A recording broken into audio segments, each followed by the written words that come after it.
News जगत में आपका स्वागत है। मैं हूं आपके साथ अंकिता और आइए अब खबरें देखते हैं विस्तार से। गुना सीएम शिवराज सिंह चौहान ने कुमराज में आयोजित आम सभा में बड़ा ऐलान किया। उन्होंने कहा कि लाडली बहना योजना में जिनके फॉर्म नहीं भर पाए हैं, सरकार बनते ही उनके फॉर्म भरवाए जाएंगे। नवरात्रि चल रहे, माता से यही कामना है कि अगर जनता के जीवन में कुछ कष्ट लिखे हों तो वो मुझे दे देना और मेरी खुशियां उन्हें दे देना। कांग्रेसी कहते हैं कि ये प्रदेश के भविष्य का चुनाव है। दरअसल ये कांग्रेस नेताओं के बेटों के भविष्य बनाना चाहते हैं। एक राघवगढ़ में अपने बेटे के लिए लगे हैं, वहीं दूसरे कमलनाथ छिंदवाड़ा में अपने बेटे का भविष्य बनाने में लगे हैं। सीएम शिवराज सिंह चौहान तय कार्यक्रम के अनुसार शनिवार दोपहर 2 बजे हेलीकॉप्टर से कुमराज हेलीपैड पर पहुंचे। यहां राजगढ़ सांसद रोडमल नागर, भाजपा जिला अध्यक्ष धर्मेंद्र सिंह सिकरवार, चाचौड़ा से भाजपा प्रत्याशी प्रियंका पेंची सहित कई नेताओं कार्यकर्ताओं ने उनका स्वागत किया। इसके बाद सीएम हेलीपैड पर बने ग्रीन रूम में गए। उनके कुर्ते पर चाय गिर गई थी, जिसके कारण कुर्ता खराब हो गया था।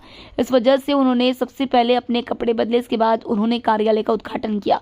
उन्होंने पूजा अर्चना कर फीता काटकर कार्यालय का उद्घाटन किया। पहले उनका रोड शो भी होना था, लेकिन देर हो जाने के कारण और सीएम को 4 बजे ग्वालियर पहुंचना था, इस वजह से रोड शो कैंसिल कर दिया गया। आम सभा में जिला अध्यक्ष धर्मेंद्र सिकरवार ने स्वागत भाषण दिया। उन्होंने कहा कि यहां उपस्थित भीड़ को देखकर यह पक्का हो गया है कि चाचौड़ा में कमल खिलने वाला है। जो लोग सनातन धर्म को गाली देते हैं उनसे सावधान रहना है। इसके बाद भाजपा प्रत्याशी प्रियंका पेंची ने अपनी बात रखी। उन्होंने कहा कि वह 3 वर्ष पहले चाचौड़ा की बहू बनकर राजस्थान से आई।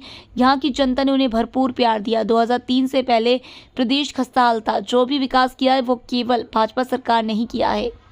कांग्रेस की लंका ध्वस्त कर देंगे। सीएम शिवराज सिंह चौहान ने अपने भाषण की शुरुआत लाडली बहना भांजे भांजियों की जय बोलकर की।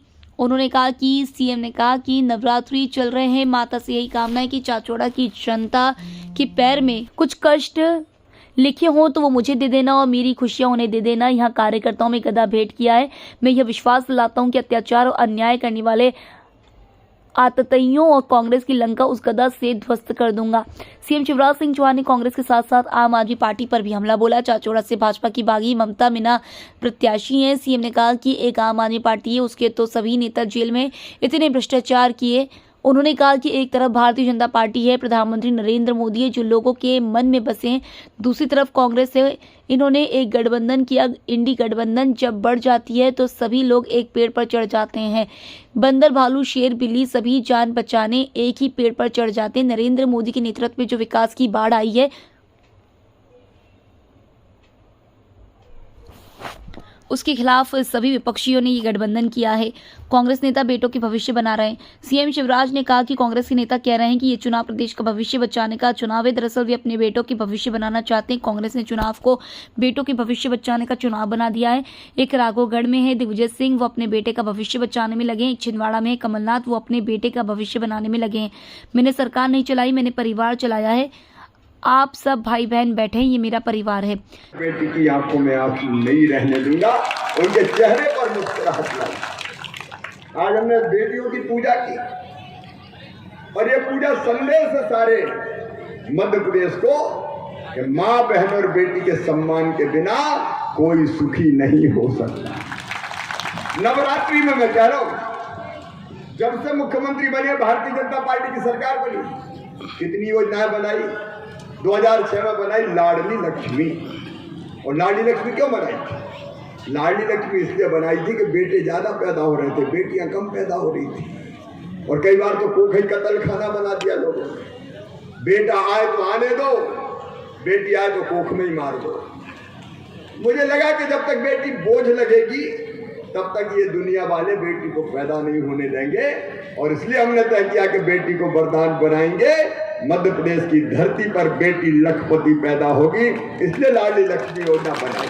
माँ, मेरी फ्राक फट गई, मुझे नई फ्राक दिला दे। तो माँ की इच्छा होती है कि मैं बेटी को फ्राक दिला दूँ, मैं बेटे को कपड़े दिला दूँ, खिलौने दिला दूँ। एक बहन मुझे बोली, देवी माँ की कृपा ऐसी है कि मेरे पास पैसे की कमी नहीं है, जनता के लिए पैसे की कमी है। और इसलिए बहनों इंतजाम कर रहा हूं, 1250 से बढ़ा के 1500 करूंगा पहले, फिर और इंतजाम हो गया तो 1500 से बढ़ा के करूंगा 1750 और इंतजाम करूंगा 1750 से बढ़ा के करूंगा 2000 और बढ़ाऊंगा, फिर करूंगा 2250 और बढ़ाऊंगा, फिर करूंगा 2500, फिर करूंगा 2750 और अंत में बढ़ा के करूंगा कितने? अरे जोर से बोलो, 3000 रुपया करूंगा। सारी दुनिया सुन ले। मेरी बहनों, आंखों में आंसू नहीं रहेंगे, ये संकल्प है तुम्हारे भाई का।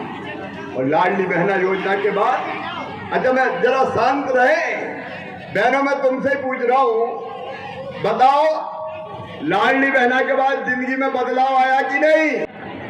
और भैया अपनी बहन को राखी बंधवा के साल में कुछ न कुछ तो देता है, कपड़े देगा, पैसा देगा, जो जैसी हैसियत होती है।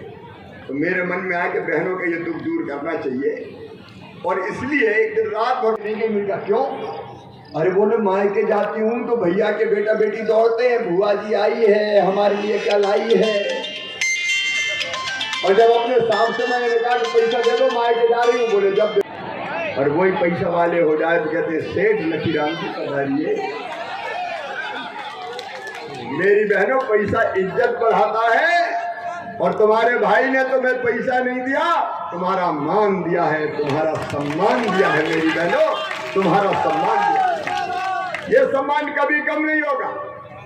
और इसलिए बहनों और भाइयों, ये हमें भारतीय जनता पार्टी की सरकार अभी आगे और तय किया है। प्रधानमंत्री आवास योजना, प्रधानमंत्री जी की कृपा, उन्होंने आवास योजना बनाई, लेकिन कई लोगों के नाम आवास योजना में रह गए।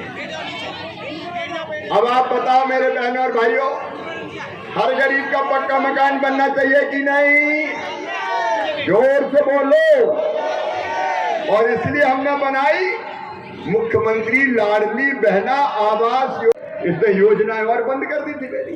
मैं आज सावधान करना चाहता हूं बहनों और भाइयों, जब ये कांग्रेस आई, इन्हें बहनों की संबल योजना बंद कर दी। हम तय करते, हम करते अपना परिवार समझ के बेटा बेटियों की पढ़ाई की व्यवस्था। पढ़ाई के मामले में देखो मेरे भांजे भांजी जरा जरा से जाओ करता हूँ, दौड़ते मामा ओ मामा। उनको वोट पता ही नहीं है वोट क्या होता है, दौड़ते हैं लेकिन मामा ओ मामा। और कई तो माँ की गोद में जरा जरा से रहते हैं, नाक पहुंचे मामा ओ मामा ओ मामा। ये मेरे और मेरे भांजे भांजी के संबंध है, इनकी पढ़ाई में कोई बाधा नहीं रहने देंगे। ये परिवार की सरकार है। और इसलिए 5वीं पास करके 6वीं दूसरे गांव जाए तो साइकिल, सरकारी स्कूलों में किताबें निःशुल्क, 8वीं तक यूनिफॉर्म। तो मामू ही कर सकता, कौन करेगा बताओ? घर का कोई। और 12वीं में अच्छे नंबर लाए तो मामा लैपटॉप दिलवाता है। कमलनाथ ने मेरे भांजे भांजियों के लैपटॉप छीन दिए थे, अब लैपटॉप फिर चालू रहे। भांजे भांजियों पढ़ते रहो। और अगर हायर सेकेंडरी में अपने गांव में सबसे ज्यादा नंबर लाए तो एक बेटा और एक बेटी, दोनों को मामा ने स्कूटी दिलवाई, स्कूटी, ताकि स्कूटी पे बैठ के कॉलेज जाए। अच्छा मेरे 2 ही काम हो गए। जैसे माँ अपने बेटा बेटी को मनाती है तो कहती बेटा मान जा, तुझे टॉफी दूंगी, तो मैं भी करूँ बेटा बेटी पढ़ो तो मैं स्कूटी दूंगा, तुम्हें लैपटॉप दूंगा। इस बहाने बच्चे पढ़ तो लेंगे ढंग, मामा से स्कूटी लेनी तो अच्छा पढ़ो नहीं। और अभी तो हमने दी थी एक एक, अगली बार 3 बेटों को एक स्कूल में 3 बेटियों को स्कूटी दी जाएगी। पढ़ते रहे मेरे बेटा। और बेटा बेटी के मम्मी पापा तुम भी सुन लो, ये मामा का वचन है कि अगर अपनी मेहनत से बेटे बेटियों का एडमिशन मेडिकल कॉलेज में हुआ, इंजीनियरिंग कॉलेज में हुआ, IIT में हुआ, IIM में हुआ, प्राइवेट में हुआ, चाहे सरकारी में हुआ, मेरे भाइयों और बहनों सुन लेना, फीस चाहे कितनी भी हो, नहीं भैया कर करके मरे जा रहे हो तो बोल ही नहीं रही। बदलाव आया कि नहीं? क्या बदलाव आया? एक बहन मुझे बोली भैया आजकल तो सास बहुत प्यार से बोलती है, बहू कैसी हो, और कहती रोटी में घी चुकलो रे बहू की। एक बहन ने मुझे कहा कि आजकल तो हमारे साहब भी बहुत अच्छा बोलते हैं। कहते गुड्डू की मम्मी अच्छी तो हो, पैसा आगे कि नहीं आए। एक बात मैं बहनों को बताऊं, भाइयों को, पैसा इज्जत बढ़ाता है, ये सच्चाई है, सच्चाई। पैसा सम्मान बढ़ाता है। अच्छा कोई गरीब खबर समय जगत के लिए गुना से ब्यूरो चीफ सौरभ जैन की report. For latest news, subscribe to our channel and press the bell icon